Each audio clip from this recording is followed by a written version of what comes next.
Good morning class 3। मैं आपकी Binsy ma'am. आज हम हिंदी का अगला कहानी सीखेंगे जिसका नाम है मीठी बंदरिया का जन्मदिन। पहले हम इस कहानी को साथ मिलकर रीड करते हैं। आज मीठी बंदरिया सबसे पहले स्कूल पहुंच गई। क्या करे, रात भर उसको नींद ही ना आई। आज उसका जन्मदिन जो था, शाम को माँ ने पार्टी का इंतज़ाम भी कर रखा था। मीठी ने सोचा, जन्मदिन के दिन भी स्कूल? ना बाबा ना। उसने ब्लैक बोर्ड पर मोटे मोटे अक्षरों में लिख दिया, कंगारू मैडम को जुकाम, आज का दिन छुट्टी के नाम। फिर मीठी बंदरिया पेड़ के पत्तों में छिप गई। उसने देखा एक एक करके सारे दोस्त बस्ता लेकर स्कूल आए और छुट्टी की सूचना पढ़कर वापस लौट गए। अंत में कंगारू मैडम आई।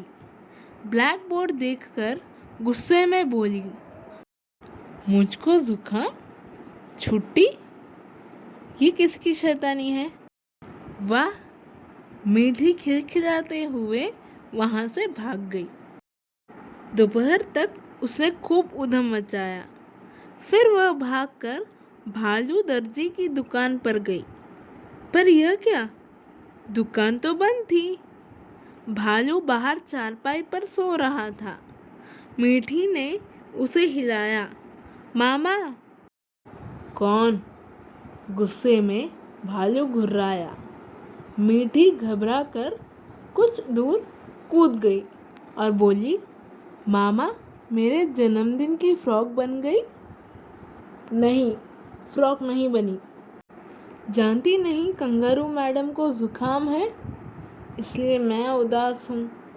आज छुट्टी। बड़बड़ाता हुआ भालू फिर से सो गया। क्या? मीठी चिल्लाई। मीठी भागती हुई सीधी बिल्ली मौसी की दुकान पर पहुंची और बोली, मौसी, मेरे जन्मदिन का केक कहाँ है? बिल्ली ज़ोर से चीखी और बोली, मैं केक कैसे बनाती? कंगारू मैडम का जुकाम मुझे भी लग गया है, आज छुट्टी। नहीं, मेरी पार्टी कैसे होगी? मीठी उदास होकर घर की ओर भागी। घर पर माँ पर्स लटकाए तैयार खड़ी थी। मीठी बोली, माँ, कहाँ जा रही हो? मेरी पार्टी। ओहो मीठी बेटा, पार्टी की छुट्टी। कंगारू मैडम को जुकाम हो गया है ना, ज़रा देख आऊँ। माँ। मीठी ने माँ को पकड़ लिया। तभी पीछे से आवाज़ आई, मीठी। मीठी ने पीछे मुड़कर देखा। वहाँ भालू मामा, बिल्ली मौसी और कंगारू मैडम खड़ी थी। भालू के हाथ में सुंदर गुलाबी फ्रॉक थी। बिल्ली मौसी केक पकड़े खड़ी थी। कंगारू मैडम के पास बड़ा सा बोर्ड रखा था।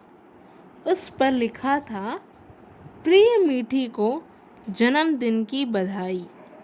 मीठी ने मुस्कुराकर सबको देखा। फिर वह धीरे से बोर्ड के पास गई। बोर्ड पर लिखा हुआ रुमाल से मिटा दिया और उस पर मोटे मोटे अक्षरों में लिख दिया, माफ़ी दे दो प्यारी मैडम, आपको नहीं जुकाम। जन्मदिन मेरा अभी मनाए, छुट्टी का क्या काम। मीठी कंगारू मैडम से लिपट गई। सब खिलखिलाकर हंस पड़े। सब मिलकर मीठी को यह बताना चाहते थे कि झूठ बोलने से बहुत नुकसान होता है, इसलिए हमें कभी झूठ नहीं बोलना चाहिए। इस कहानी से हमें ये सीख मिलता है कि हमें झूठ नहीं बोलना चाहिए। झूठ बोलने से बहुत नुकसान होता है।